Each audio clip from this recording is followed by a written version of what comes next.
নমস্কার দর্শক, সংবাদ আবির্ভাবের বিশেষ প্রতিবেদনে আপনাদের সকলকে স্বাগত। আমাদের সাথে আছেন কলকাতা হাইকোর্টের বিশিষ্ট আইনজীবী অরুণাভ ঘোষ।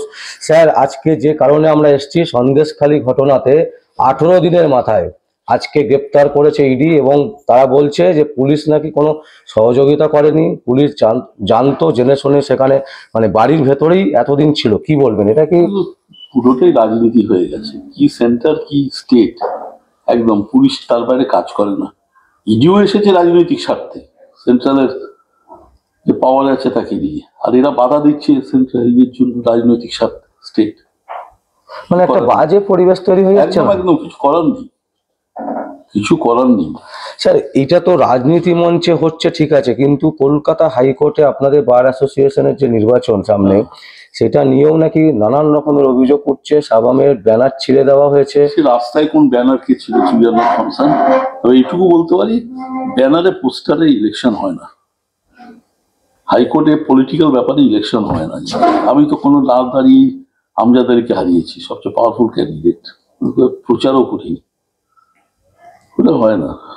বলছে নাকি প্রার্থী উইথড্র করতে হবে, এরকম নাকি প্রেশার দেওয়া হচ্ছে। তবে এটা ঘটনা, তৃণমূলকে গালাগাল করি সব করি, রিচটা আছে, পৌঁছানো, মানে লোকের কাছে পৌঁছানো ব্যাপার, লোকজন আছে, এটা অন্য দলের নেই। সিপিএম এর তো নেই, একদম ফাঁকা। আর বিজেপিরও সেরকম চেনা জানা কেউ নেই। যদি হয় তৃণমূলের এগেনস্টে ভোট হবে, যদি যে ভোটই পাক তৃণমূলের এগেনস্টে, পজিটিভিটি। মানে আপনি যেটা বলতে চাইছেন যে তৃণমূলকে গালাগাল করলেই ওঠা যাবে, এরকম একটা ব্যাপার। কিন্তু এটাও ঘটনা, তৃণমূলের ক্ষমতা বেশি, মানে লোকজনের, অনেক লোকজন এখানে, রিচ অনেক বেশি তৃণমূলের। তাহলে স্যার আরেকটা প্রশ্ন চলে আসছে, কালকে আমরা হঠাৎ করে দেখলাম যে ওই নেতাজি সুভাষচন্দ্র বসুর জন্মদিবস উপলক্ষে আমাদের সিপিএম একজন নেতাকে, যিনি তৃণমূলের মঞ্চে চলে গেছেন, সেটা কি সেই কারণে না অন্য কোনো কারণে? সেটা ব্যক্তিগত স্বার্থের কারণে। কে গেছে? কে? সুজন চক্রবর্তী। তো এমনি পলিটিক্যালি চেঞ্জ করেছে না, এমনি গেছে, মানে হঠাৎ করে তৃণমূলের মঞ্চে চলে গেছে। 23শে জানুয়ারি দিতেই পারে, সেটা ওর ব্যাপার। দল বদলায়নি, দলে যেমন আছে আছে। আচ্ছা, আগামী 16 এপ্রিল, মানে এপ্রিলের সেকেন্ড, মানে মাঝামাঝি পর থেকে ভোটের একটা প্রবল সম্ভাবনা আছে। আপনার কি মনে হয় এই রাজ্যে কংগ্রেস, তৃণমূল, সিপিএম জোট হবে? বলা কঠিন, জেতার আশা তৃণমূলের বেশি, মানে একচেটিয়া।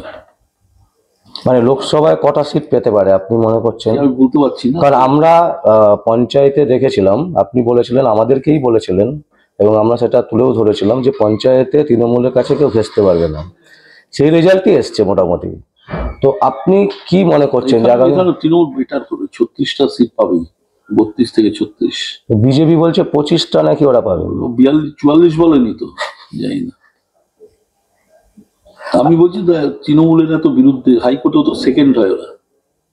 আমি দাঁড়ালে প্রেসিডেন্টের, তো ওরা প্রেসিডেন্ট হতো, সেক্রেটারি তৃণমূলের, সবকিছু তৃণমূলের।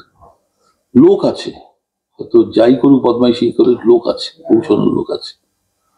এটা বিজেপি সিপিএম এর নেই, সিপিএম তো নেই, এখন উঠা হয়ে গেছে।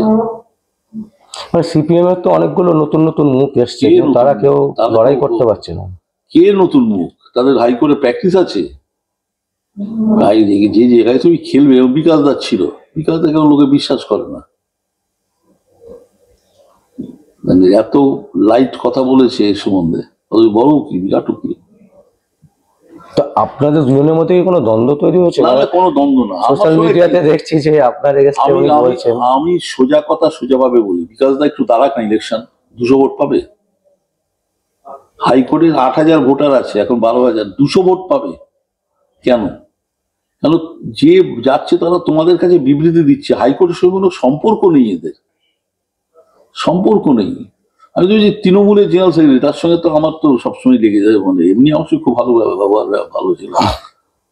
আমার সঙ্গে দ্বন্দ্ব কি? আমি যা বলছি সেটা, এই যে লোককে ভুলভাল বুঝিয়ে দেওয়া, এটা ঠিক না। তৃণমূলের তো মানে তরুণ চ্যাটার্জি কনভেনার, মানে পুরো এটা দেখেন। এটা আমি জানি না, তরুণ চ্যাটার্জি। তাছাড়া লোকসভা আসনে আমরা যেটা দেখতে পাচ্ছি, আপনি যেটা বলছেন, মোটামুটি কটা পাবে? 42টার মধ্যে পশ্চিমবঙ্গে মোটামুটি তৃণমূল 32 থেকে 36টা পাবে।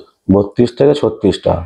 আর কলকাতা হাইকোর্টে এটা আমরা জানি যে ভেতরে কোনো পোস্টারিং করা যায় না, কিন্তু বাইরের পোস্টার ছেঁড়া সেটাও কি ঠিক স্যার? সেটা বলতে পারছি না, পোস্টার মারবে কেন? হ্যাঁ, আমার এটা বিনীত ডিগনিটি, আমি ফটো দিয়ে পোস্টার মারছি, বিনীত ডিগনিটি হাইকোর্টে, এতে বরঞ্চ ভোট কমে যায়।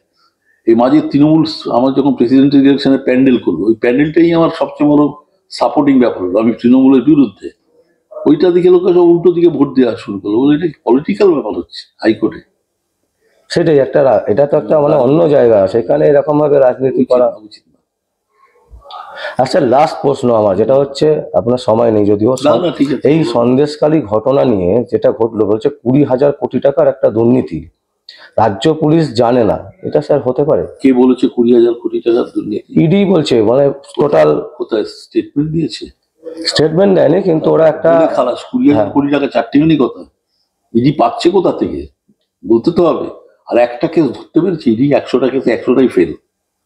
সিবিআই 97টা কেসে সারা ভারতবর্ষে ফেল করে 100টার মধ্যে, বলে খালাস। আর ইডি বলছেটা কে?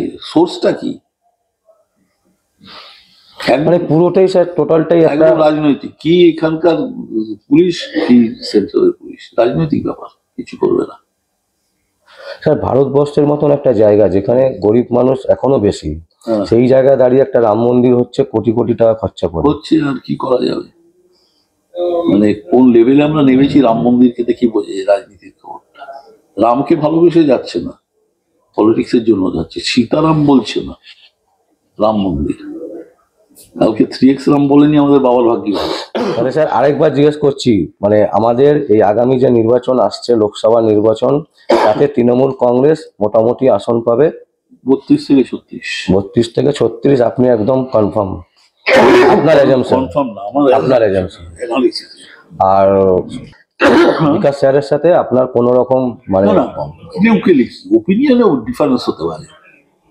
আমি যেমন বলেছি বিকাশ দা আমার যেমন যেটা করছি সেটা প্রফেশন অ্যান্ড আইডিওলজি এক হতে হবে, আমি এটা বিশ্বাস করি।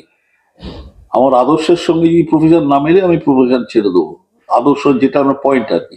বিকাশ দা উল্টো কথাই বিশ্বাস করে, প্রফেশনটাকে আগে, আইডিওলজিটা পরে। আর যদি উনি ভোটে দাঁড়ান কলকাতা হাইকোর্টে, 200-র বেশি ভোট পাবে না? 200 হাইরে যাবে, লোকই নেই, লোকই নেই। না, ওনার নিজস্ব তো একটা ইমেজ আছে। কিচ্ছু নেই ইমেজ। কিসের ইমেজ? হাইকোর্টে সবাই উকিল। মানে প্রচুর লোক কিন্তু ওনাকে, না, প্রচুর মানে কারা? হ্যাঁ, সাধারণ মানুষ দেখে। সাধারণ মানুষ। কলকাতা হাইকোর্টটা অন্য জিনিস। দাঁড়াতে বলো না বিকাশ থেকে। আমার সঙ্গে বিকাশ কিন্তু ভেরি গুড লয়ার, আমার সঙ্গে রিলেশন ভালো, সব ভালো। আমি বলেছি যে বিকাশ তো হাইকোর্টটাই মেশে না, মেশেই না। এখানে বলে বলে বাইরে বিবৃতি দিয়ে দিল। আচ্ছা, কেন উনি মানে উনি আসেন না কেন হাইকোর্টে? হাইকোর্টে আসে তো, হাইকোর্টে আসে। তাহলে একবার হাইকোর্টে বোধ 164টা ভোট পেয়েছিল বার কাউন্সিলে। ওর দোষ নয়, সিপিএম এর কোনো হোল্ড নেই হাইকোর্টে। সিপিএম এর ভিতরে, হাইকোর্টের ভিতরে আর কি, হাইকোর্টের ভিতরে কোনো হোল্ড নেই, কারণ এটা মিশে না। সুযোগ পেলে দাম মেরেছে, যতদিন সিপিএম ছিল সবাই। এখন বিচ্ছিন্ন হয়ে গেছে ক্রাউড থেকে, ভোটারদের থেকে। আচ্ছা, কংগ্রেসের মানে আগামী দিনে আপনার কি মনে হয় ভোট বাড়বে লোকসভাতে? মানে যেভাবে পশ্চিমবঙ্গে সেরকম কিছু না, যদি না সেন্ট্রালে যদি কংগ্রেস আসতে পারে, তাহলে পরে পশ্চিমবঙ্গে ডেভেলপ করবে। আমি নিজে কংগ্রেস প্রার্থী মানে সমর্থনে বলছি। অধীরের ওখানে কিছু চান্স আছে, এটা ব্যক্তিগত অধীরের জোরে। বসিরহাট থেকে কিন্তু একটা সমীক্ষা আসছে, বসিরহাটে কংগ্রেস যদি প্রার্থী দেয় তাহলে কিন্তু জেতার একটা সম্ভাবনা আছে। অধীরটা যেমন শিওর। আচ্ছা, হ্যাঁ, ওটা তো একদম শিওর। তৃণমূল কি ছাড়বে? মানে তৃণমূলের সাথে যদি জোট হয়? জোট কোথায়? মানে যদি এই অধীরের সিট ছাড়বে কি? অধীরের সিট না, মানে লোকসভা জোট। তৃণমূলের দুর্নীতি ফুর্নীতি সব বলো লোক আছে, পৌঁছতে পারে। পাড়ায় অসুস্থ হলে দুটো গুন্ডা গেলে তোমার বাড়িতে, যে ভর্তি করে দিলাম, তাতে যতই গুন্ডাদের বিরুদ্ধে রাগ থাক, তোমার শান্ত হয়ে যাচ্ছে এই দুজনের বিরুদ্ধে। তারপরে 1,000 টাকা করে আমাদের পাড়ায়, আমাদের ওখানে সিপিএম ছেলে আছে, খুব ডেডিকেটেড ছিল। সিপিএম এখনো এসইউসি ছেলে যেমন খুব ডেডিকেটেড ছিল। তো বলছে, দাদা আমি তো সিপিএম করছি, আমার বাড়িতে 4 জন মহিলা আছে, 4 জন 1,000 টাকা করে পায়।